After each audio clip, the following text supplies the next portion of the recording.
Chapter 8, verse 15 continues. Attitude in action. Jivan muktarde magnaha paramananda rupini nimilakshini pashyantaha parabrahmaridestitam. Verse 15, Sri Ganaraja Prabhu reveals three more traits. The yogi does all actions similar to an ignorant human being, but his sense of pride has left him. What is left in his body is only the witness attitude. There is no possibility of dependence on changing nature, attachment to ego, attachment to the past achievements, and dwelling mentally on related joys and sorrows or excitements and delights. That is the reason why he has been described as a liberated soul. Actually, even though he has a knowledge that his soul is part of the Supreme Being and also knows that it is merely the proximity to position of power alone that all work is being carried on, but when the power of the Supreme Attention leaves and the awareness of being different shows up along with its inherent pride, it is established and should be understood that absolute ignorance has engulfed him. That itself proves to be bondage.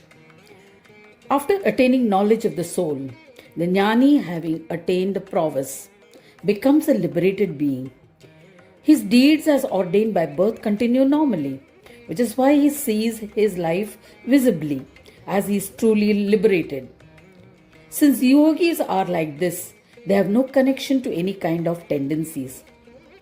Dualities such as happiness, sadness, cold, heat, joys, sorrows, etc. come to them just like everyone else, and their behavior towards those with intellect is also visible. But internally, there is no decision or observation whatsoever.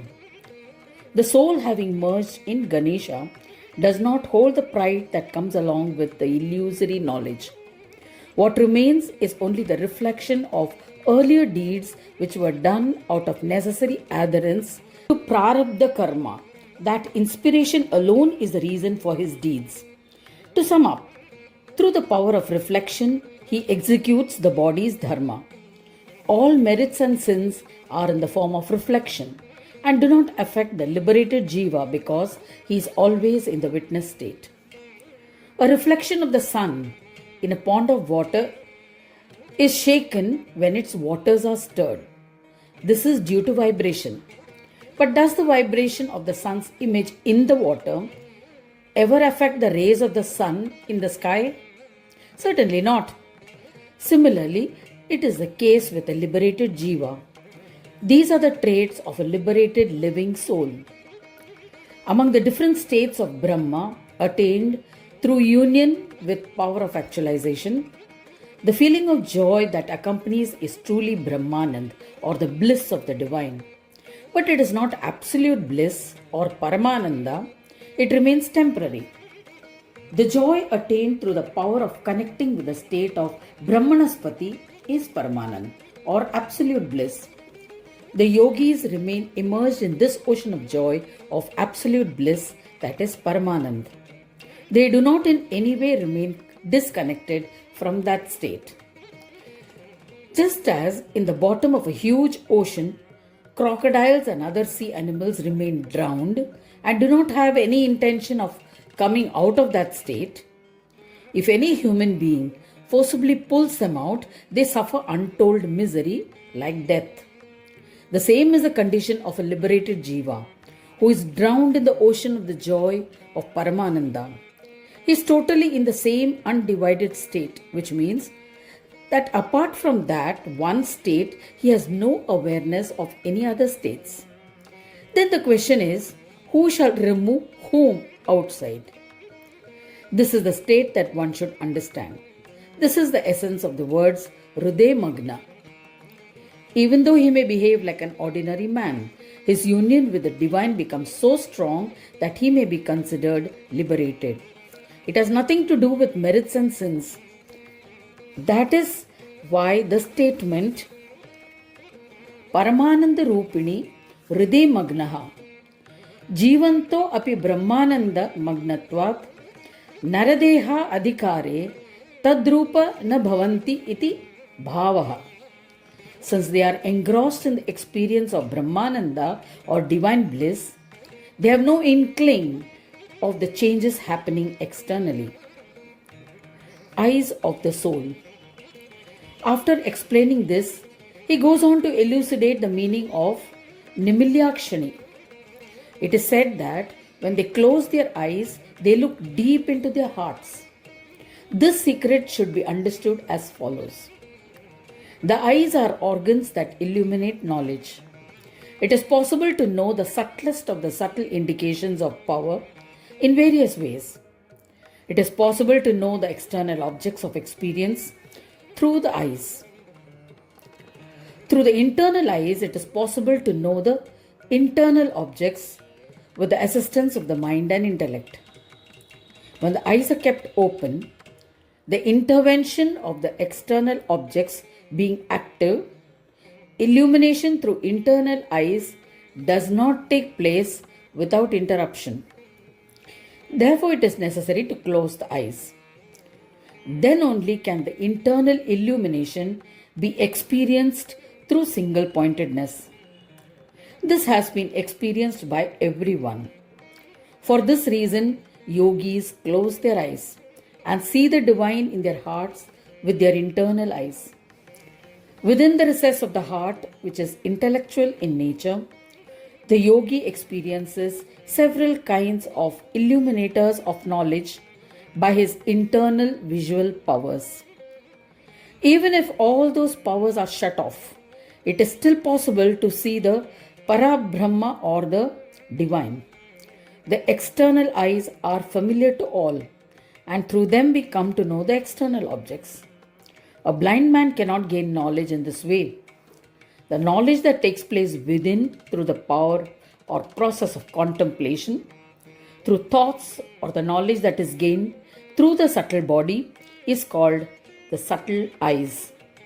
The knowledge that takes place externally and internally at one and the same time, unilaterally through yoga, is known as Samana Chakshu or identical eyes, because when it exists in the waking state, it does not exist during the dream state. And when it exists in the dream state, it does not exist in the waking state. However, the knowledge continues to happen simultaneously in both the states. The eyes of the soul, or the eyes of consciousness, are what illuminates the state of pure consciousness. The eyes of Kaivalya, or transcendental state of independence, illuminates the knowledge of causal matter of the state of Tatpada, and the eyes of Soham, or that I am, illuminates the state of Tvampada, conscious spirit. The eyes of conscious understanding illuminates the state of Asipada, conscious spirit. The state beyond consciousness, the Videha Brahma, is illuminated by the eyes of Videha. That which accomplishes both the consciousness and beyond consciousness, which is the majesty of the Absolute, the Tattvam and Asipada, where the fourfold powers become experiential, is known by the power of the four types of eyes, Asat, Sat, Sama and Neti. The four types of eyes described here represent the powers of the four Brahmas, namely Asat Brahma, Sat Brahma, Sama Brahma and Neti Brahma, represented by Shakti, Surya, Vishnu and Shiva, respectively, who grant the experience of the Mahavakya Tattvamasi. The eyes that illuminate the experience of the Lord of Swananda are Swananda Chakshu, or the eyes of Swananda. These are the eyes that illuminate the experience of Tat Tvam Asi, the absolute peace, the experience of Aham Brahma Asmi, which is beyond Samyoga, namely the majesty of Ayoga, which concludes the restraining tendencies and which is liberating. These are illuminated by the eyes of Nivritti. Beyond this, there is only peace. That is, after union and restraint, one experiences the majesty of Shanti Yoga or the Yoga of enlightened peace. In this state, there is no need for eyes because one experiences the superconscious and supraconscious meditative unions. In that space, there is neither the object of illumination, nor the illumination, nor the illuminator. It is in the form of yoga that all eyes merge without any differentiation. In the state of yoga, one experiences absolute peace. Summing up, from actualization of the state of Anna Brahma till the actualization of Ayoga Brahma, whichever eyes that close, that state is illuminated by the yogic eyes through which the best of yogis continue to see the Supreme Brahma, the Brahmanaspati Ganesha, in their hearts. That is, they experience continuous peace.